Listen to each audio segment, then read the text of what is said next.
اعوذ باللہ من الشیطان الرجیم بسم اللہ الرحمن الرحیم۔ دوستو، میرا نام ڈاکٹر ابو عبداللہ ہے اور آپ میرا چینل دیکھ رہے ہیں یوٹیوب۔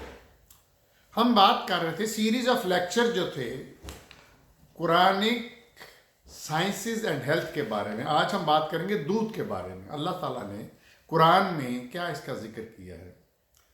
سورہ نحل 16 نمبر سورت ہے، اس کی 66 آیت میں فرمایا، اور یقیناً تمہارے لیے مویشیوں میں ایک مقام غور و فکر ہے، پلاتے ہیں ہم تمہیں اس میں سے جو ان کے بطن میں ہے، دودھ، خالص دودھ جو خوشگوار ہے پینے والوں کے لیے۔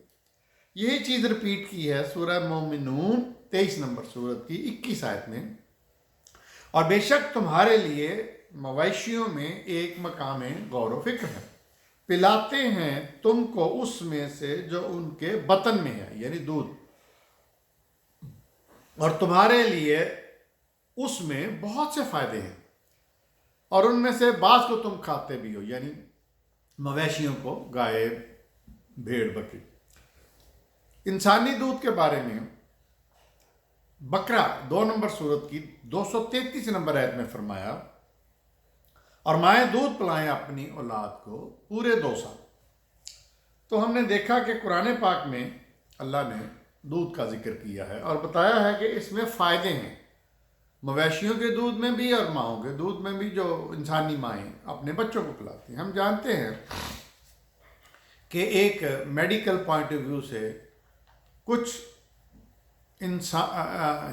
کچھ انسان اور جانور میں، جن کو ہم میڈیکل زبان میں میملز کہتے ہیں، میمری گلینڈ ہوتے ہیں، یعنی جن سے دودھ نکلتا ہے، ان کو ہم میملز کہتے ہیں۔ اس میں جانور بھی ہیں، اس میں انسان بھی ہیں۔ اچھا، جانور ان میں سے کچھ ہیں جن کو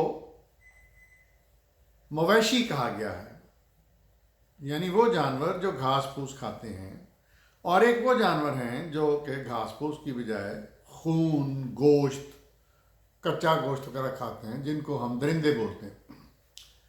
تو وہ بھی اپنے بچوں کو دودھ پلاتے ہیں۔ جو بھی جانوروں کی مائیں ہوتی ہیں، جب ان کے بچے پیدا ہوتے ہیں تو آٹومیٹیکلی بچے جو ہیں وہ دودھ پیتے ہیں ان جانوروں کا، اور آف کورس انسانوں کا بھی۔ تو ان کو ہم میملز بولتے ہیں، اسپیشیز میملز جو ہوتی ہیں دودھ پلانے والی۔ اب ہم دیکھتے ہیں کہ یہ جو دودھ ہے، اس میں کیا کیا پایا جاتا ہے، اس کا کیمیکل انالیسس کیا ہے۔ ہم گائے کے دودھ کی بھی بات انالیسس کریں گے، ہم جو اونٹ کا ہے اس کا بھی انالیسس کریں گے دودھ کا، اور انسانی جو دودھ ہے جو انسانی مائیں پلاتی ہیں اپنے بچوں کو، اس کا بھی انالیسس کریں گے۔ سب سے پہلے ہم گائے کے ایک بات کریں گے۔ گائے کے دودھ میں پانی 87.7% ہے، لیکٹوز جو چینی کی ایک قسم ہوتی ہے، کاربوہائیڈریٹ، وہ 4.9% ہے، فیٹس 3.4% ہے، پروٹین 3.3% ہے، اور منرلز جو نمکیات ہیں وہ 0.7% ہیں۔ اب ہم مقابلہ کریں گے اونٹ کے دودھ کا۔ اونٹ کے دودھ میں فیٹس 7% ہے، کولیسٹرول 5% ہے، سوڈیم 6% ہے، پوٹیسیم 11% ہے، کاربوہائیڈریٹ 4% ہے، پروٹین 10% ہے، اور شوگر 8 گرام ہے۔ اب انسانی دودھ کی بات کریں جو مائیں اپنے بچوں کو پلاتی ہیں، پروٹین 0.8 to 0.9% ہے، فیٹس 4.5% ہے، کاربوہائیڈریٹ 7.1% ہے، منرلز 0.2% ہے، کولیسٹرول 11% ہے، سوڈیم 1% ہے، اور پوٹیشیم 3% ہے۔ تو یہ تینوں دودھ کا ہم نے کیمیکل انالیسس کیا ہے۔ اب بچے کے لیے ماں کا دودھ، انسانی بچے کے لیے ماں کا دودھ بہترین ہوتا ہے، بہترین۔ ایک وقت آیا کہ جب، بلکہ ابھی بھی ہے، کہ کچھ لوگوں نے، مطلب کچھ کمرشل لوگوں نے دودھ بنا کے مارکیٹ میں فروخت کیا. اس میں جاپان کا بنا ہوا دودھ بھی تھا، ویسٹ کا بنا ہوا دودھ بھی تھا، اور ابھی بھی ملتا ہے. اور اس میں یہ بتایا جاتا ہے کہ یہ ماں کے دودھ سے زیادہ اچھا ہے. یعنی اللہ نے جو چیز پیدا کی ہے، انسانوں کی بنی ہوئی جو چیز ہے، وہ اس سے افضل ہے. کیوں؟ اس میں جی فلانی وٹامن بہت زیادہ ہوتے ہیں، اس میں جی ٹمکانی وٹامنز بہت زیادہ ہوتے ہیں. بندہ پوچھے بھئی اتنے زیادہ ایڈیشنل وٹامنز یا اتنی زیادہ طاقت کی ضرورت کیا ہے؟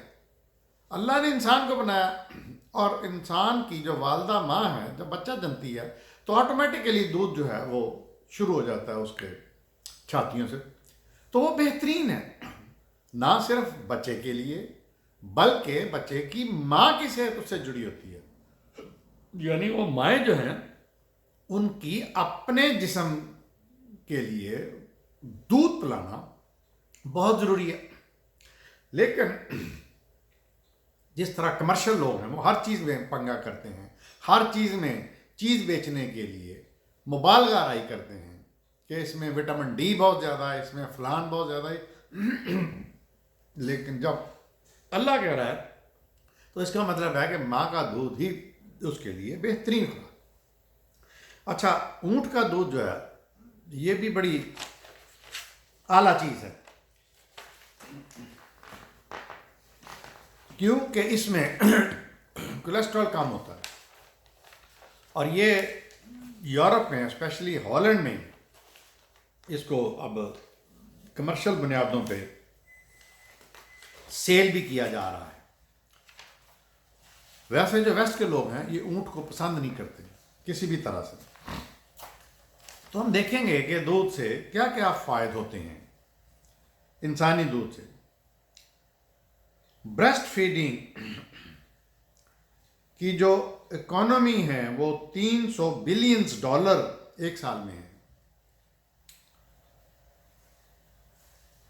یہ چھاتی کا دودھ پلانے سے مائیں جو پلاتی ہیں مور دین 800,000 چائلڈ ڈیتھ جو ہے، بچوں کی جو اموات ہے وہ 8 لاکھ کے قریب بچوں کی اموات روکی جا سکتی ہیں.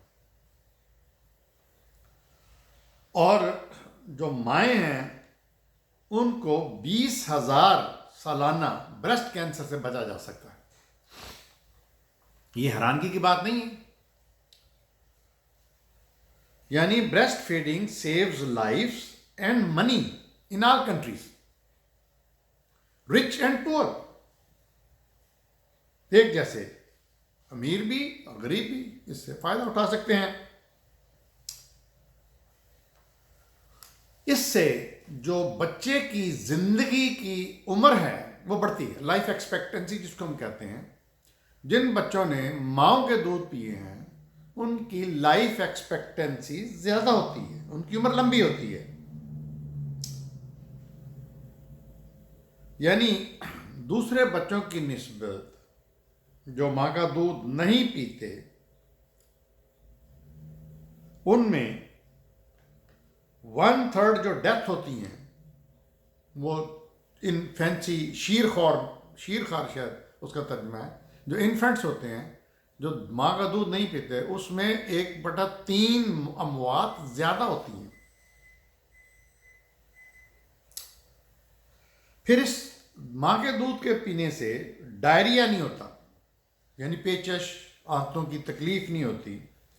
اور جو ریسپیریٹری انفیکشن ہے، چھاتی کا جو انفیکشن ہے پھیپھڑوں کا، اس کے چانس 1/3 چانسز اس کے کم ہو جاتے ہیں.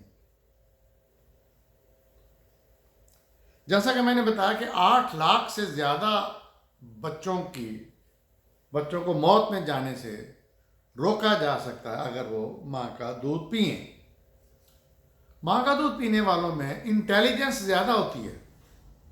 حیرانگی والی بات ہے کہ اگر ماں کا دودھ بچے پئیں گے تو ان کے ذہانت کا لیول وہ دوسرے بچوں سے زیادہ ہوتا ہے.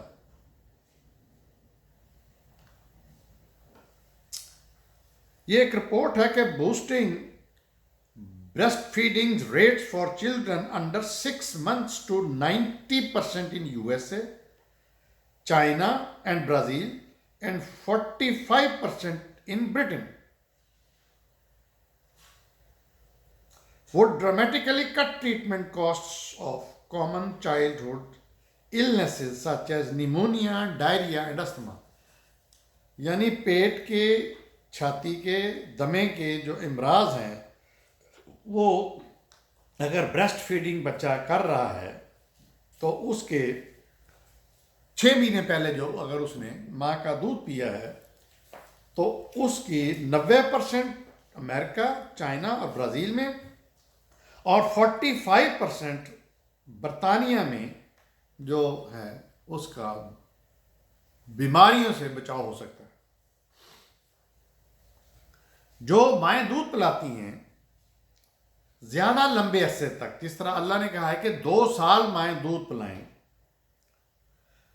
ان میں بریسٹ کینسر اور اوویرین کینسر کا جو رسک ہے وہ بہت کم ہو جاتا ہے. اور یہ سٹڈی ایسی ہے جو کہ پروون ہے، ثابت شدہ ہے. 20,000 جو مائیں ہیں ان کی ہر سال اموات اس بریسٹ کینسر سے اور اوویرین، اب مجھے نہیں پتا اردو میں اوویرین کس کو کہتے ہیں، تو وہ رک سکتی ہے، رک جاتی ہے، روکی جا سکتی ہے. پھر سب سے بڑی بات یہ ہے کہ ماں کا دودھ فری ہے اور فل آف نیوٹریشنس ہے. جو اس چھوٹی سی پیدا ہونے والے 1 گھنٹے کی عمر کے بچے کو چاہیے ہوتا ہے، سب کچھ اللہ نے اس میں رکھا ہوتا ہے اور پریکٹیکل ہے. یعنی اس کے لیے کوئی انتظام کرنے کی ضرورت نہیں ہے، کوئی اکوپمنٹ کی، کسی اور چیز کی ضرورت نہیں ہے. بس ماں نے وہیں پہ بچے نے شور کیا، کرائی کیا بھوک سے، اور ماں نے اسی وقت چھاتی سے دودھ پلانا شروع کر دیا. یہ پریکٹس یہاں پہ امریکہ میں نے دیکھی ہے، لیکن اتنی زیادہ نہیں ہے، کیونکہ یہاں کی عورت جو ویسٹ کی عورت ہے، اول تو وہ شادی نہیں کرتی، شادی کرتی ہے تو وہ بچے نہیں پیدا کرتی. کیوں نہیں کرتی؟ اس لیے نہیں کرتی کہ اس کی فکر کا مسئلہ ہو جاتا ہے. تو یہ جو عورتیں ہیں یہ اپنی ریپروڈکٹیو لائف جو ہوتی ہے جس میں بچہ پیدا ہو سکتا ہے، یہ اس کو سیکس میں انجوائے کرتی ہیں، فگر مینٹین کرتی ہیں، جو بھی کچھ کرتی ہیں.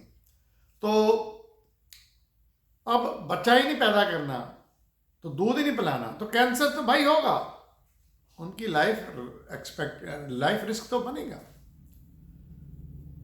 تو ہم نے دیکھا آج کہ اللہ تعالیٰ نے قرآن پاک میں کس طرح دودھ کا ذکر کیا ہے، چاہے وہ مویشیوں میں ہو، چاہے وہ جانوروں انسانوں میں ہو. اس کے فوائد کیا ہیں ماں کے اوپر اور بچے کے اوپر. دیکھتے رہیے میرا چینل ڈاکٹر ابو عبداللہ.